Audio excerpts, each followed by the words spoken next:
장 13절에서 18절까지 말씀 교독하겠습니다. 야고보서 3장 13절에서 18절입니다. 오늘은 12월 9일 월요일 아침입니다. 신약성경 374쪽 야고보 3장 13절에서 18절까지 교독합니다. 너희 중에 지혜와 총명이 있는 자가 누구냐? 그는 선행으로 말미암아 지혜의 온유함으로 그 행함을 보일지니라. 그러나 너희 마음속에 독한 시기와 다툼이 있으면 자랑하지 말라. 진리를 거슬려 거짓말하지 말라. 이러한 지혜는 위로부터 내려온 것이 아니요 땅의 것이요 정욕의 것이요 귀신의 것이니 시기와 다툼이 있는 곳에는 혼란과 모든 악한 일이 있습니다. 오직 위로부터 난 지혜는 첫째 성결하고 다음에 화평하고 관용하고 양순하며 긍휼과 선한 열매가 가득하고 편견과 거짓이 없나니 화평하게 하는 자들은 화평으로 심어 의의 열매를 거두느니라. 아멘. 야고보 사도는 정말 지혜와 총명이 있다면 선행을 통해 온유한 행동으로 보이라고 말합니다. 그러나 시기와 다툼이 있다면 그건 지혜가 아니니까 자랑하지 말라고 경고하죠. 이것은 세상의 지혜며 정욕 의 것이며 그리고 귀신의 것이라고 말합니다. 혼란과 악한 일만 일으킬 뿐이라고 말하죠. 하늘의 지혜는 어떤 특징이 있는가? 성결하고 화평하고 관용, 양순, 긍휼 같은 선한 열매로 가득하고 편견과 거짓이 없으며 화평으로 의의 열매를 맺는, 이게 이런 것들이 나타나는, 이런 열매가 나타나면 이게 바로 땅의 지혜가 아닌 하늘의 지혜다라고 말하는 내용이 오늘 내용이 되겠습니다. 그래서 오늘 질문은 이 참 지혜와 거짓 지혜, 온전한 지혜와 그렇지 못한 지혜를 분별하는 것은 어떻게 분별할 수가 있습니까? 이것이 오늘의 질문인데, 첫 번째는 13, 14절 말씀 보면 진정한 지혜는 삶으로 드러나며 행함으로 입증된다라는 것을 알 수 있어요. 진정한 지혜는 삶으로 드러나며 행함으로 입증이 된다는 것이죠. 어제 주일날 설교했지만 믿음이 그의 삶으로 드러나고 입증되지 지혜 역시 그렇다는 겁니다. 말로만 지혜와 총명이 있다고 말하지만 오늘 말씀대로 독한 시기 그리고 다툼을 일으킨다면 그 사람이 말하는 말과는 전혀 상관없이 사실은 지혜와 총명이 없다는 것이에요. 그냥 자기가 지혜와 총명이 있는 것으로 착각하고 오해할 뿐이라는 거예요. 실제로는 지혜가 없다는 겁니다. 진정으로 지혜로운 사람은 자신이 지혜 있다고 말도 하지 않아요. 말할 필요가 없죠. 드러나니까. 말하지 않아도 삶으로 드러나니까. 묻어나니까. 다만 조용히 선한 행실 그리고 올바른 삶을 통해서 온유함으로 자신의 행함을 나타낼 뿐이죠. 그러니까 진짜로 지혜 있는 사람은 온유한 사람이에요. 온유함으로 드러나요. 그게 온유함이라는 태도로, 성품으로 선한 행실을 나타낸다는 뜻이에요. 이게 지혜로운 사람이에요. 온유함, 그러면 많이 오해하는 사람들이 있어요. 온유함은 유약함이 아니에요. 힘도 없고 무기력하고 이렇게 사람 맹탕 같고 이런 걸 온유함이라고 그러죠. 우린 자꾸 온유함에 대해서 그릇된 이미지를 가지고 있어요. 자신의 권리를 주장할 만큼 강한 거예요. 굉장히 강하고 많이 갖고 있고 많이 알고 있지만 그것을 노골적으로 드러내지 않아요. 그리고 휘두르지 않아요. 마치 칼집 속에 칼이 숨겨 있듯이 쓰지 않아요. 칼을 빼면 분명히 휘두르고 자르고 날카로운데 그것을 칼집 속에 가둬둘 뿐이에요. 안 쓰면서 일을 하는 것, 이것을 온유함이라고 말하는 거예요. 일종의 겸손함도 포함되어 있어요. 하지만 지혜 있다고 말하지만 사실은 지혜가 없는 거짓 지혜와 총명을 가진 사람의 특징은 무엇인가? 항상 그 사람이 있는 곳에 시기, 질투, 다툼을 일으켜요. 얄팍한 지식으로 시기와 다툼을 일으킨다면 그 사람은 진정한 지혜가 없는 거예요. 거짓 지혜로 자기를 속이고 있는 것이죠. 그래서 시기와 다툼을 일으킨다면 지혜와 총명이 있다고 자랑해서는 안 돼요. 그것은 스스로 거짓말을 하고 있음을 드러내는 일이기 때문에 그렇습니다. 지혜는 말이 아니라 온유한 성품이며 선한 행실로 드러나고 입증되기 때문입니다. 예수님 말하듯이 열매로 그 나무를 안다. 그 돌 감람나무 또는 돌 복숭아 나무 뭐 이런 나무들 보면은 형태는 너무 똑같이 생겼어요. 전 그걸 알아요. 봤기 때문에. 야생에 하는 그 돌복숭아 같은 거 있잖아요. 그거는 너무 작게 생겼어요. 열매를 못 먹어요. 그건 씨가 반이에요. 그래서 못 먹어 버려야 돼요. 또 돌감람나무 그걸 개량을 안 하고 양색이 방치돼 버렸기 때문에 씨가 반이에요. 씨가 반. 우리가 먹는 거 상품으로 먹는 거는 그건 잘 가꾸고 개량하고 막 이렇게 해서 그게 나오는 거지. 야생. 근데 형태는 똑같아요. 감나무 모양 그대로, 복숭아 나무 모양 그대로 있어요. 열매로 아는 거예요. 그런 것처럼 지혜도 말로 아니라 그 사람의 온유함과 선한 행실로 알게 될 줄로 압니다. 두 번째는 15, 16절 말씀. 세상의 지혜는 시기와 다툼과 혼란만, 시기와 다툼으로 혼란만 일으킨다는 거예요. 오늘 표현이 있죠. 독한 시기 뭐 이런 표현이 있잖아요. 14절에. 독한 시기와 다툼의 출처는 어디일까? 어디서 그게 나오는 걸까? 오늘 야고보 사도는 뭐라고 합니까? 15절. 이러한 지혜도 아니지만 이런 것은 하나님에게서 내려온 것이 아니라 땅이라는 이미지는 곧 세상에서 통용되는, 세상에서 나온 것이란 뜻이에요. 세상에서 통용된다는 거예요. 그리고 정욕에 근거하고 귀신에게서 나온 거라는 겁니다. 그러니까 세상적이고 정욕적이고 사단, 귀신에게서 나오는 거니까 사단적이란 말이죠. 시기와 다툼은 그렇다는 겁니다. 시기와 다툼이 있는 곳에 항상 어떤 결과가 나오죠? 어떤 현상이 벌어지는가? 16절에는 시기와 다툼이 있는 곳에는 항상 뭐가 있다고요? 혼란과 모든 악한 일들이 막 분출합니다.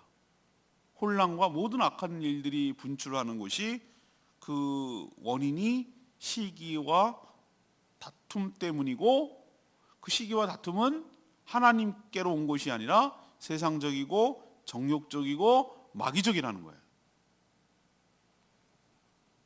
세상의 지혜를 자세히 살펴보면 말은 그럴듯해요. 말은 그럴듯하고 굉장히 논리적이에요. 상당히 논리적이고 명분도 뚜렷해요. 반박하지 못할 만큼 입을 다물게 할 만큼 굉장히 설득력도 있고 그렇게 보여요. 명분도 분명하고 정말 그래야 할 것 같아요.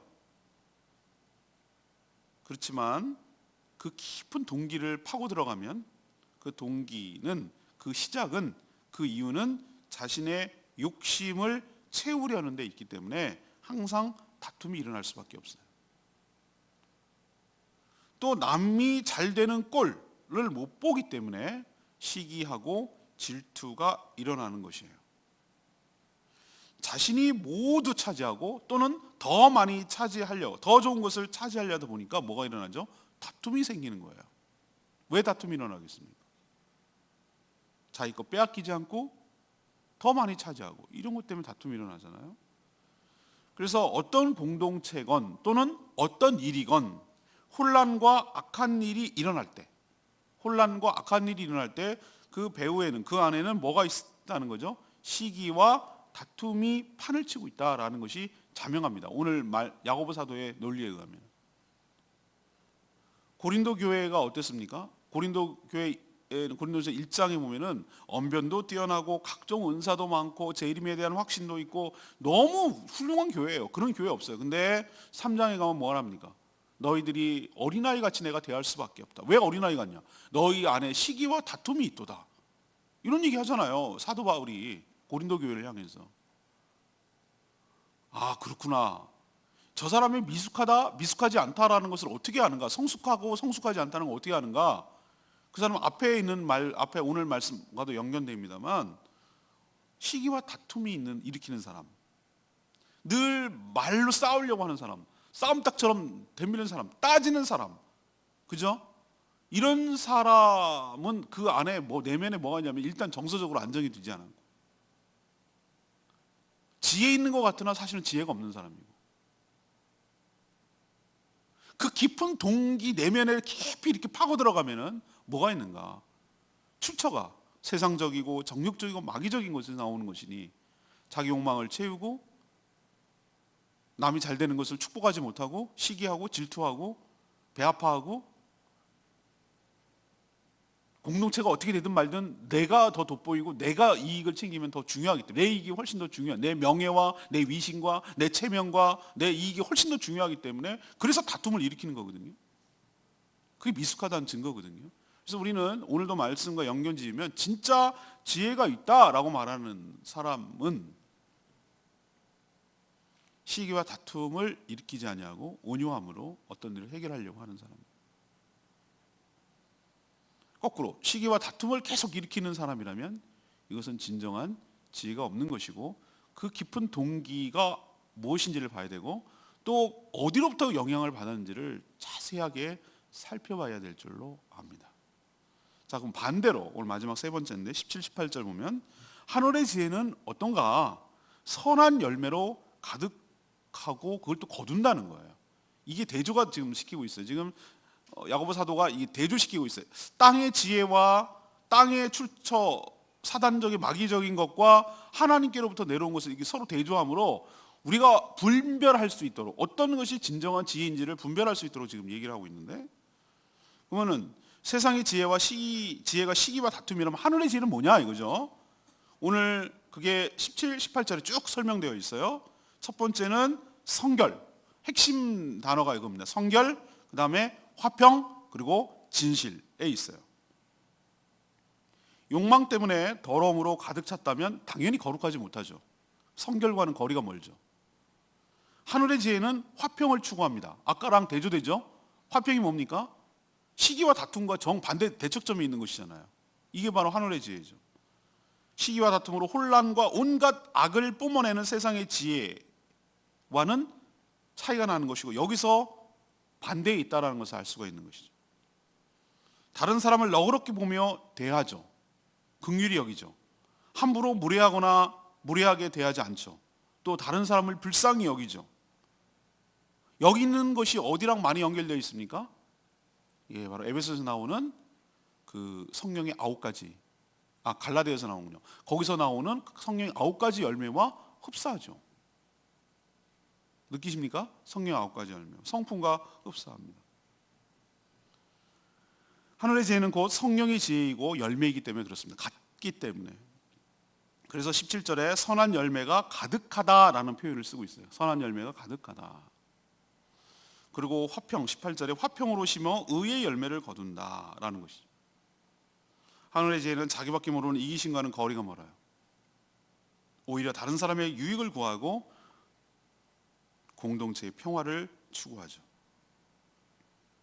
공동체가 화평할 때 의의 열매를 거두기 때문에 그렇습니다. 이게 바로 천국의 모습이고 예수를 닮아 있는 사람의 모습입니다. 이게 진짜 지혜 있는 사람이에요. 우리는 자꾸 지혜를, 제가 잠언 강의할 때도 그런 표현을 쓰는데 우린 지혜 그러면 어떻게 생각하냐? 스마트, 똑똑하고 IQ 높고 처세 잘하고 뭐 이런 것을 지혜롭다고 생각하는데 아니요, 거꾸로 가는, 정말 그건 세상적인 지혜예요. 잠언에서 말하고 있는 것은 처세술이 아니에요. 하나님을 경외하는 것이 처세술과는 전혀 상관없어요. 하나님을 경외하는 것이 지혜의 근본이라고 말한 것. 왜? 하나님을 의식하고 살아가는 삶, 이게 지혜로운 삶이라는 거예요. 눈치 보는 삶이 아니라 하나님을 경외, 하나님을 두려워한다는 것, 하나님을 늘 의식하고 하나님을 늘 존중하는 마음 때문에 함부로 하지 아니하고 그렇기 때문에 막 살지 아니하고 그렇게 살아가는 것을 지혜롭다고 말하지, 계산 빨리 하고 선수치고 뭐 이렇게 인간 처세술 이렇게 얄팍하게 이렇게 노는 것, 이런 것을 지혜롭다고 성경은 말하지 않아요. 오히려 지혜롭다고 말하는 것은 성품과 관련이 있어요. 성품과. 성경에서 말하는 지혜는 성품과 관련이 있어요. 그것도 성령이 주시는 그 성품과 관련이 있어요. 성결하고 온유하고 화평하고 긍휼히 여기고 이런 것과 관련이 있어요. 이게 지혜로운 삶이에요.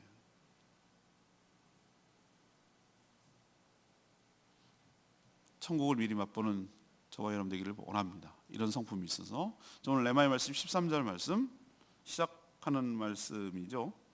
너희 중에 지혜와 총명이 있는 자가 누구냐? 그는 선행으로 말미암아 지혜와 온유함으로 그 행함을 보일지니라.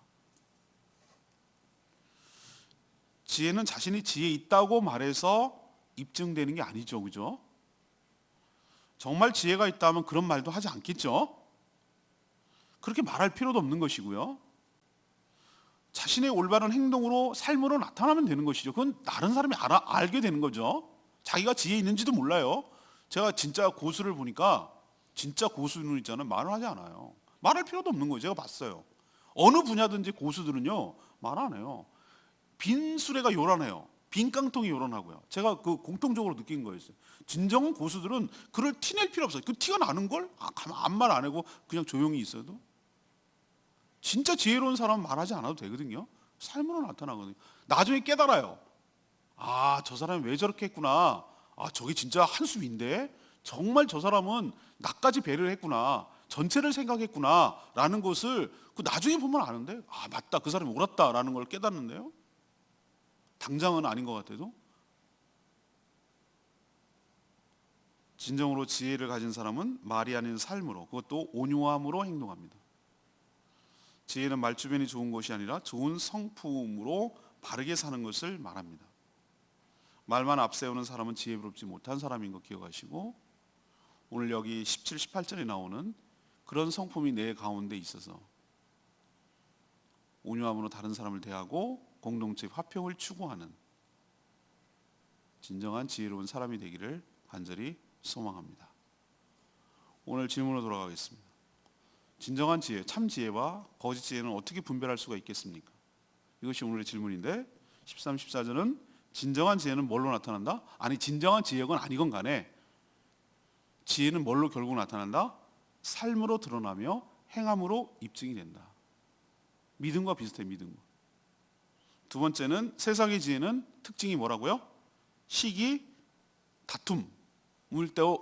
시기와 다툼을 가지고 있기 때문에 결국은 뭐를 일으킨다고요? 혼란과 모든 악한 일을 일으킨다. 이게 특징이라는 거예요, 세상의 지혜는. 그럼 반대로 세 번째 17, 18절에 하늘의 지혜는 여러 선한 열매로 가득히 나타나며 그것을 열매를 맺는다, 거둔다 라는 것으로 알 수 있다는 것이죠. 여러분도 오늘 말씀 통해서 참 지혜, 진정한 지혜로 살아가는 복된 하루 연주간 되기를 축복합니다. 오늘 말씀 붙들고 기도하기 전에 760장 부르고 기도하겠습니다.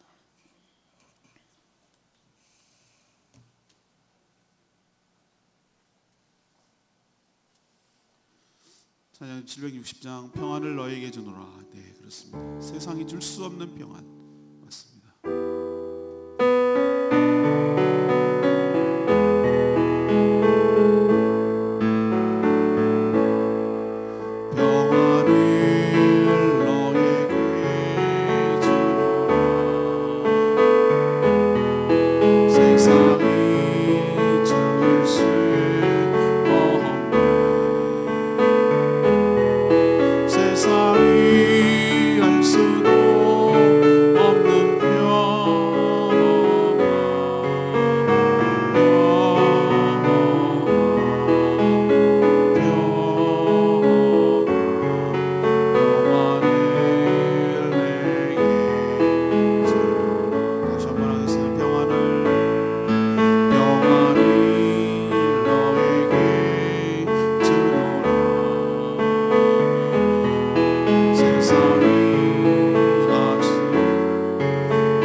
세상이 줄 수가 없어요. 출처가 하늘에서 하나님께서 주시는 거니까. 평안을 이루는 삶, 평안을 추구하는 삶, 공동체에 평안을 주는 삶이 진정한 지혜로운 삶인 줄로 믿습니다. 지혜는 똑똑함이 아니고 처세술이 아닙니다. 지혜는 하나님의 성품을 가진 사람이 그렇게 살아내는 것을 참 지혜라고 말하는 것입니다. 지혜의 근본은 예수 그리스도시며 지혜를 주실 분은 하나님이십니다. 그 지혜를 가지고, 세상이 줄 수 없는 지혜를 가지고 이 세상을 살 수 있도록 해달라고 주여 외치며 기도하겠습니다. 주여 하나님, 평안히 너에게 주노라. 세상이 죽을 수 없는, 세상이 알 수도 없는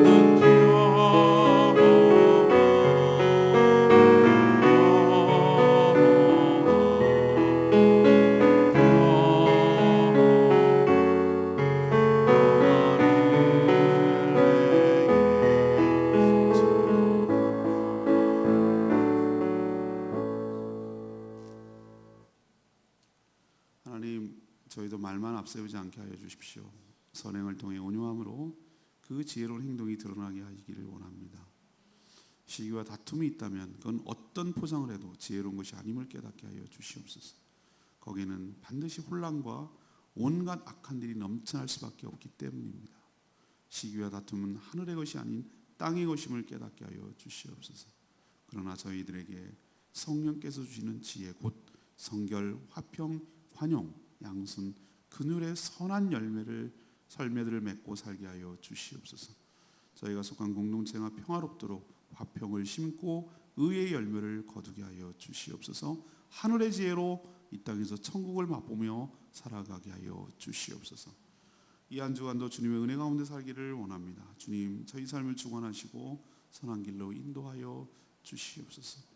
참 세상이 너무너무 악하고 여러 가지 환난과 어려움이 있지만 비둘기같이 순결하게 하시고 뱀처럼 지혜로움을 주셔서 이 험한 세상을 주님과 동행하며 잘 헤쳐나갈 수 있도록 도와주시고, 주님이 우리와 함께 하심을 기억하고 믿음을 가지고 한 발 한 발 내딛고 나가게 하여 주시고, 세상의 논리와 원리와 지혜를 가지고 헤쳐나갈 생각 버리게 하여 주시고, 하늘이 주는 지혜로 개척해 나가며 살게 하여 주시옵소서. 우리에게 주신 사명 잊지 않게 하여 주시고, 영원고나의 주님의 제사 삼는 일에 우리의 삶의 관심과 에너지를 모으게 하여 주시고, 인생을 기회를 주셨는데 허비하지 않게 하여 주시고, 무엇 때문에 내가 이 땅에 살고 있는지 잊지 않게 하여 주시고, 우리가 늘 주님 앞에 설 것을 기억하며 하나님 두렵고 떨리는 마음으로 살아가게 하여 주시옵소서. 오늘도 하나님께 간구하는 모든 기도마다 응답하여 주시고, 특별히 영육이 연약하여서 힘들어하는 지체들이 많습니다. 주님 긍휼히 여겨주시고 불쌍히 여겨주셔서 온전히 회복되게 하여 주시고 강건케 하여 주시옵소서. 또 여러 가지 경제적 어려움 때문에 힘들어하는 가정들 축복하시고, 하나님께서 하늘문을 여셔서 복 내려주시고, 하나님께서 어떻게 역사하시고 어떻게 축복하신지를 간증할 수 있도록 반전시켜 주시고, 하나님의 은혜가 넘쳐나도록 복 내려 주시옵소서. 오늘도 주님과 동행하는 복된 하루 되기를 원합니다. 주님, 저희와 함께하여 주시옵소서. 감사드리며 예수 그리스도 이름으로 기도합니다. 아멘. 오늘 하루도 이 한 주간도 주님의 은혜로 살아가는 복된 한 주간 되기를 축복합니다. 오늘 방송은 제가 교육자의 총회 때문에 녹음 방송할 겁니다. 그렇게 하시기를 바랍니다. 내일은 참 그리고 평상시랑 똑같이 하지만 제가 녹화로 할 테니까 여러분 양해해 주시기를 바랍니다. 충분히 기도하고 하루 시작합니다.